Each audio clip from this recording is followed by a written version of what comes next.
नमस्कार दोस्तों, आप देख रहे हैं जन आवाज रिपब्लिक और मैं हूं डॉक्टर संजीत कुमार। आज हम चर्चा करेंगे प्रशांत किशोर पे। जी हाँ दोस्तों, रणनीतिकार से चुनावी रणनीतिकार से राजनेता बने प्रशांत किशोर आज बिहार में भ्रमण कर रहे हैं, लोगों को जोड़ रहे हैं और नकली आंदोलन कर रहे हैं। जी हाँ दोस्तों, ये रणनीतिकार से जो राजनेता बनने का इनका जो सफ़र है, ये सोचने समझने वाली बात है दोस्तों। और जो लोग जो SC ST OBC के लोग जो जन सुराज से जुड़ रहे हैं, तो उनको समझने की ज़रूरत है दोस्तों कि जो पार्टी के नेता पहले व्यवसायी रहा हो, राजनीति का व्यवसाय किया हो, वो उनका विकास, समाज का विकास, बिहार का विकास नहीं कर सकता दोस्तों। अभी ये आमरण अनशन पे थे। क्या हुआ आमरण अनशन? खुद से अनशन पे चले गए, खुद से अनशन तोड़ लिए। ये क्या है भैया? आप तो छात्रों के समर्थन में आमरण अनशन का दावा करते थे, तो आमरण अनशन खुद से ही तोड़ लिए। आपकी नीति रणनीति तो यहीं पे साफ हो गई कि आप कितने झूठे हैं। अभी आने वाले दिनों में और कुछ देखने को मिलेगा दोस्तों। जो लोग इनके पार्टी से जुड़ रहे हैं, ये दावा करते हैं कि आप मेरे पास आइए, मैं आपको चुनाव लड़वाऊंगा, अपने खर्चे से लड़वाऊंगा। तो अगर सोचिए, कोई व्यक्ति इनके पार्टी से चुनाव लड़ता है और चुनाव लड़ने के बाद क्या वो स्वतंत्र रूप से काम कर पाएगा? इसका साक्षात उदाहरण मैं आपको एक देना चाहता हूं दोस्तों। ये छात्र जो BPSC छात्र जो आंदोलन कर रहे थे, उस आंदोलन में ये गए और बच्चों को कंबल दे दिए थे। कंबल देने के बाद ये भाग खड़े हुए थे, और जब फिर बवाल मचा कि प्रशांत किशोर ने हमको आगे करके पिटवा दिया, कुटवा दिया, तो इलाज बचाने के लिए फिर वापस आए। छात्रों ने तब विरोध किया, इनको जाने के लिए स्पष्ट रूप से कहा। तब ये बोलने लगे कि हम ही कंबल दिए थे और हम ही को भगा रहे हो। छात्रों को उस समय बहुत गुस्सा आया, उन्होंने कंबल लौटाने की बात कही। इस लाज को पचाने के लिए नकली आंदोलन करने के लिए बैठ गए।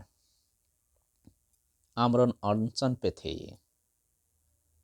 इनके साथ कोई छात्र बैठा नहीं था, पार्टी के कार्यकर्ता था सब। पार्टी के कार्यकर्ता को छात्र बता करके जो फर्जीवाड़े तरीके से इन्होंने आंदोलन जो चालू किया था, आमरण अनशन पे थे, इन्होंने खुद आमरण अनशन से वापसी कर ली। ये बात सोचने समझने की बात है दोस्तों, क्योंकि जो अक्सर दिखता है वो अक्सर होता नहीं है। एक कंबल देख करके, एक कंबल आपको दे करके जब कोई आदमी एहसान जता रहा है, तो क्या एक चुनाव लड़वाएगा, लाखों रुपया खर्च करेगा, अगर आप चुनाव जीतिएगा तो आप पे एहसान नहीं जताएगा, आपको गुलाम बना के नहीं रखेगा? आप तो चुनाव भी अगर जीत जाते हैं तो 5 सालों तक प्रशांत किशोर के गुलाम बने रहिएगा। तो ये गुलामी आपको अगर पसंद है तो फिर प्रशांत किशोर की पार्टी में वेलकम है। अगर गुलामी पसंद नहीं है तो ये प्रशांत किशोर के पार्टी से लड़ने से अच्छा है किसी दूसरे पार्टी का चुनाव कीजिए या फिर निर्दलीय चुनाव लड़िए, क्योंकि वहाँ पे ऐसा नहीं होगा कि आपको गुलाम बना के रखा जाएगा। वहाँ पे आप स्वतंत्र रूप से अपना काम कीजिएगा, किसी भी पार्टी में रहिएगा या निर्दलीय रहिएगा।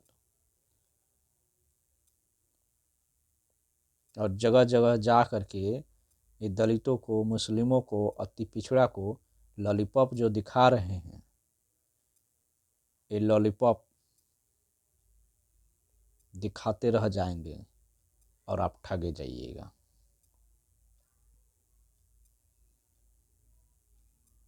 ये तो व्यवसाय करने आए हैं, राजनीति का व्यवसाय करेंगे और फिर 5 सालों तक मलाई खाएंगे।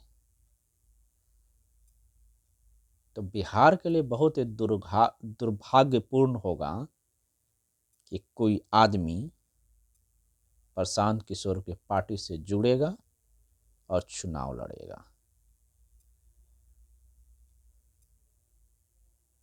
क्योंकि इसका उदाहरण उन्होंने पहले पेश कर दिया है कि वो क्या कर सकते हैं। तो ये सब सोचने समझने की बात है दोस्तों। जो नकली आंदोलन करता हो, जो नकली विजन देता हो, वो बिहार का विकास नहीं कर सकता है दोस्तों।